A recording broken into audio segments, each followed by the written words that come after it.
Sir. Okay जी, now look at is example number 3 is okay. Example number 3 भी इसी तरह से सॉल्व होगी, लेकिन मैं ये भी आपको सॉल्व करके स्टेप बाय स्टेप समझा देती हूँ किस तरह से सॉल्व हुई है। ओके जी, now look at is example number 3 is given here 0.5 multiply 0.025। Okay, अब यहाँ हमने 0.5 उतारा, डेसिमल पॉइंट को हटाया 1, ठीक है, डेसिमल पॉइंट को हटा के 1 लिखा, और डेसिमल प्लेस वैल्यू कितनी थी, 5 है यानी 1 है, 1 0 लगा दें और यहाँ पे ब्रैकेट में 1 dB शो कर दीजिए, मल्टीप्लाई के साइन एज इट इज उतारें 0.025। अब आप यहाँ देख सकते हैं 0 पॉइंट, डेसिमल पॉइंट को हटाया हमने, ओके, आप पाउंड की साइन दी और डेसिमल पॉइंट को हटा के यहाँ 1 मेंशन करा, 1 शो किया, और डेसिमल प्लेस वैल्यू हमने काउंट करते गए कितनी है, 1 2 3, फिर उतने ही 0 यहाँ पे हम लिख देंगे डेसिमल प्लेस वैल्यू के। ओके, डेसिमल पॉइंट को हमने हटा के यहाँ 1 लिखा और उसके पास डेसिमल प्लेस वैल्यू काउंट करी, 1 2 3 हैं, तो उतने ही 0 1 2 3 हमने यहाँ पे लगा दिए। जो 3 0 लगाए थे ब्रैकेट में 3 dB, यानी dB मतलब डेसिमल प्लेस करके शो कर दिया कि 3 0 थे 3 dB, ब्रैकेट क्लोज। ओके, अब हम सॉल्व करने लगे हैं सिंपल तरीके से। 0 डेसिमल पॉइंट के बाद जो 0 होता है उसकी कोई वैल्यू नहीं होती, 0.5 मेंशन किया जाता है, 5/10 उतारा, मल्टीप्लाई की साइन उतारी। अब यहाँ पे देखें 0.00 की कोई, यानी इसमें लिखना ज़रूरी नहीं है, तो आप 25/1000 उतारा हमने। ओके जी, अब सिंपल तरीके से 5 को मल्टीप्लाई कर दिया हमने 25 से। यहाँ पे मैंने रफर दिस साइड लिख दिया है, मेंशन कर दिया, आप यहाँ से रफर को चेक आउट कर सकते हैं कि किस तरह से मैंने इसको मल्टीप्लाई करा है, 5 × 25।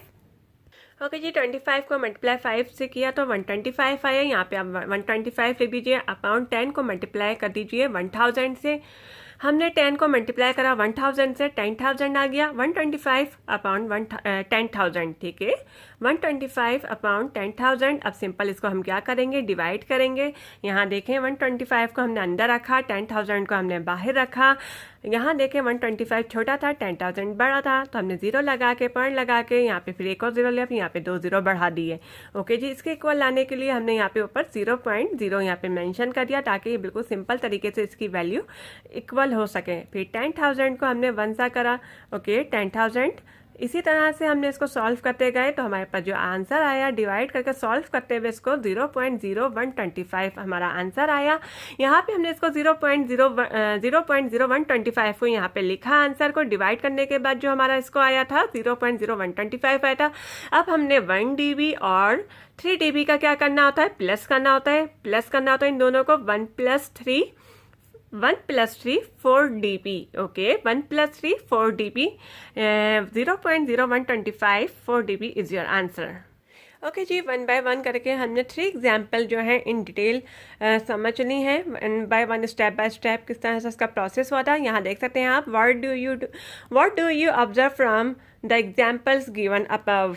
ऊपर दी गई मिसालों से आप क्या देखते हैं, okay, when you multiply a decimal fraction by another decimal fraction, जब आप अशारिया के हिस्से को दूसरे अशारिया के हिस्से से ज़र्ब देते हैं। Number 1, first multiply the decimal fractions in the same way has you do whole numbers. Okay जी, पहले अशारिया के हिस्से को इसी तरह ज़रब दें जैसे आप पूरे नंबर को करते हैं। पहले अशारिया के हिस्सों को इसी तरह ज़रब दें जैसे आप पूरे नंबर को करते हैं। नंबर 2 देखें, count the number of decimal places in both the numbers. दोनों नंबरों में अशारिया मकामात की तादाद शुमार करें।